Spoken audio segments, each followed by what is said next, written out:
देशभरात उद्या लोकसभा निवडणुकांच्या चौथ्या टप्प्याचं मतदान पार पडणार आहे।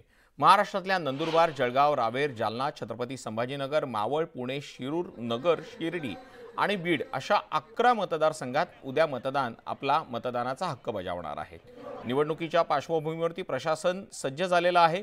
मतदान केंद्रांवर लागणारं ईव्हीएम मशीन साहित्य पाठवण्याचं काम सुरू झालंय। उद्या सकाळी 7 वाजता मतदानाला सुरुवात होणार आहे। तत्पूर्वी प्रशासनाकडून मतदान केंद्रावर मतदानाची योग्य ती तयारी केली जाते।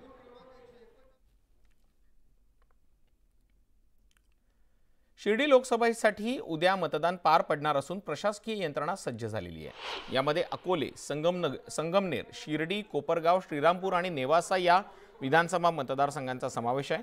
निवडणूक प्रक्रिया पार पाडण्यासाठी हजारो अधिकारी आणि कर्मचाऱ्यांसह पोलिसांची नियुक्ती करण्यात आलेली आहे।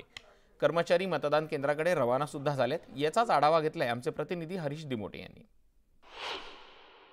देशातील चौथ्या टप्प्याचं मतदान उद्या पार पडणार आहे आणि त्यासाठी जय्यत तयारी निवडणूक आयोगाकडून सुरू आहे।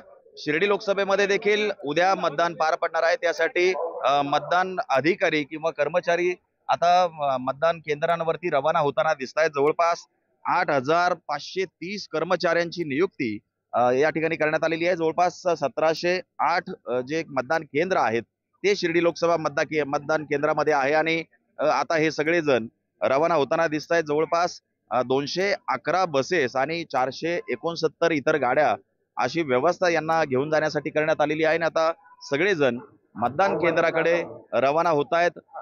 अतिशय चोख व्यवस्था या सगळ्या मतदान केंद्रांवरती देखील करण्यात आलेली आहे।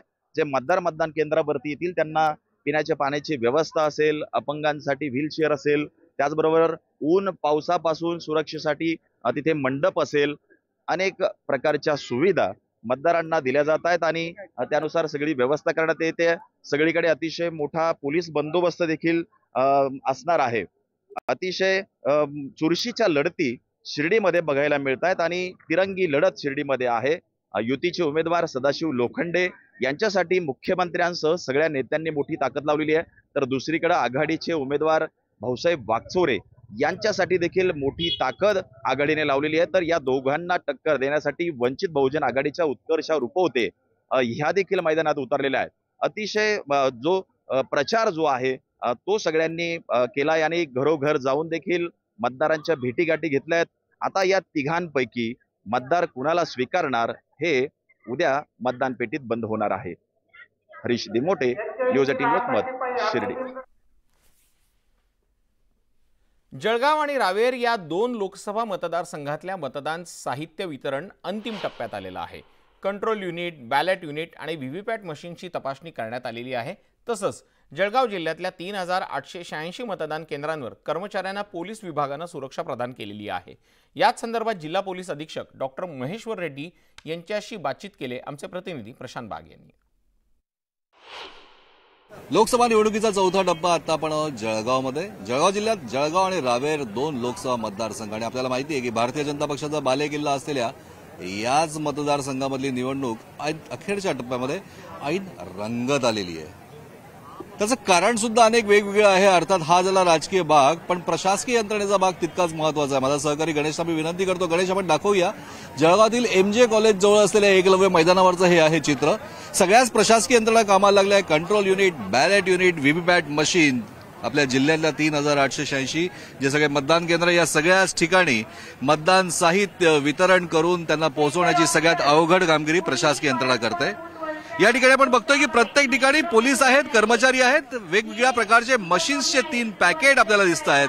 हे प्रत्येक मतदान केंद्राचे पॅकेट आहे। याच्यामध्ये जर का आपण बघितलं तर कंट्रोल युनिट आहे, बॅलेट युनिट आहे आणि त्याचबरोबर आपल्याला दिसतंय ते व्हीव्हीपॅट मशीन। गणेश आपण दाखवूया की नुसतं हेच नाहीये, तर कायदा आणि सुव्यवस्थेची जबाबदारी सांभाळण्यासाठी पोलीस प्रशासकीय यंत्रणा ही प्रचंड ताकदीने तयार आहे। डॉक्टर महेश्वर रेड्डी जळगाव जिल्ह्याचे पोलीस अधीक्षक आता आपल्या सोबत आहेत। प्रशासकीय यंत्रणा कशा पद्धतीने काम करते काय सांगाल? कारण जळगाव जिल्हा हा जितका सजग मतदारांचा आहे तितकाच काही ठिकाणी संवेदनशील सुद्धा आहे। कसोटी तुमची आहे।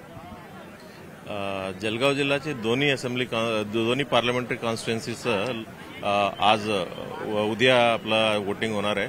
त्याच्यासाठी टोटल आपला 2 ॲडिशनल SP, 9 DYSP आणि 220 अधिकारी आणि कर्मचारी जवळपास 5,000 आणि होमगार्ड जवळपास 3,000 लोकांचा बंदोबस्त लावण्यात आलेला आहे. प्रत्येक ईव्हीएम सोबत आपला एक कर्मचारी आणि एक होमगार्ड नेमण्यात आलाय. ते एका कर्मचाऱ्यांचा जबाबदारी राहील ईव्हीएम सोबत जिथं ईव्हीएम बूथ राहील तिथं डोरच्या बाहेर उभं राहणं आणि जे होमगार्ड आणि जे कोण एक्स्ट्रा दिलं त्यांना क्यू लावण्याची ही सर्व काम त्यांच्याकडे राहील. आणि त्याच्याऐवजी आपल्याकडे 100 मीटरचा कायदा सुव्यवस्था ठेवण्यासाठी जळगावमध्ये उन्हाचा पारा वाढत चाललेला आहे. थोडासा थंडावा आज ठिकाणी जाणवतोय, पण जसा हा पारा वाढतोय तसा तुमचाही पारा वाढणार का? असं वाढणार असं वातावरण तर दिसत नाही. म्हणजे आम्ही सर्व तयारी केलेली आहे. We are very confident nothing will go adverse. आणि आपला कर्मचारी अधिकारी जिथे बंदोबस्त लावलेला आहे, बाहेरून पण भरपूर लोक आले. त्यांचा उन्हामधला कोणताही डिहायड्रेशन होऊ नये म्हणून त्यांचा पाणीचं व्यवस्था सर्व आम्ही करण्यात आलेलं आहे.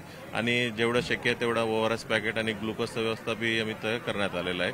आणि प्रत्येकांना ही उन्हामध्ये काय काय काळजी घ्यायचं त्यांचं देखील आम्ही सूचना मार्गदर्शन देखील केलेलं आहे. व्हिडिओ जर्नलिस्ट गणेश काळेचा प्रशांत बाग, न्यूज 18 लोकमत, मुंबई.